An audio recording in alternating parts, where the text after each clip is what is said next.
জুলাই সনদ বাস্তবায়নের দাবিতে যুগপৎ আন্দোলন থেকে শুরু করে এবার নির্বাচনী সমঝোতার পথে এগোচ্ছে জামায়াতে ইসলামী সহ মোট ৮টি দল। ভোটকে এক প্ল্যাটফর্মে আনা এবং জনপ্রিয়তার ভিত্তিতে একক প্রার্থী ঠিক করতেই বড় পরিসরের প্রার্থী জরিপ চলছে।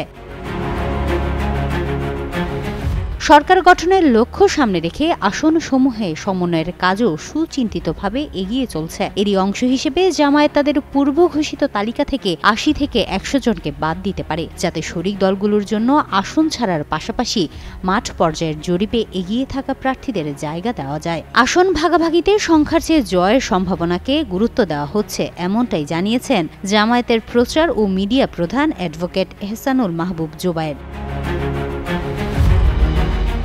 জামায়াতে ইসলামী, ইসলামী আন্দোলন, খেলাফত আন্দোলন সহ ৮ দলের দায়িত্বশীল সূত্রগুলো বলছে, কোন দল কত আসনে নির্বাচনে আগ্রহী কিংবা বিজয়ী হওয়ার সম্ভাবনাই বা কতটুকু সেটি মাঠ জরিপের রিপোর্টেই পরিষ্কার এবং এর ভিত্তিতেই প্রস্তুত হচ্ছে তালিকা। তবে কোন দলকে কত আসন দেওয়া হবে তা নিয়ে কিছুটা জটিলতা রয়েছে। ইসলামের বৃহত্তর স্বার্থ সব দলের নেতারাই সর্বোচ্চ ছাড়ের মানসিকতার কথা জানিয়েছেন।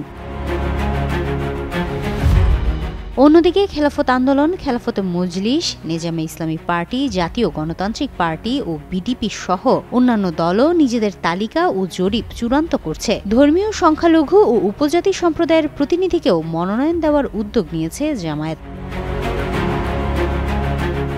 ইতোমধ্যে খুলনা ১ ও কিশোরগঞ্জ ৪-এ ২ হিন্দু প্রার্থী চূড়ান্ত হয়েছে। আরও কয়েকজন সনাতন ও উপজাতি প্রার্থী বিবেচনায় রয়েছেন।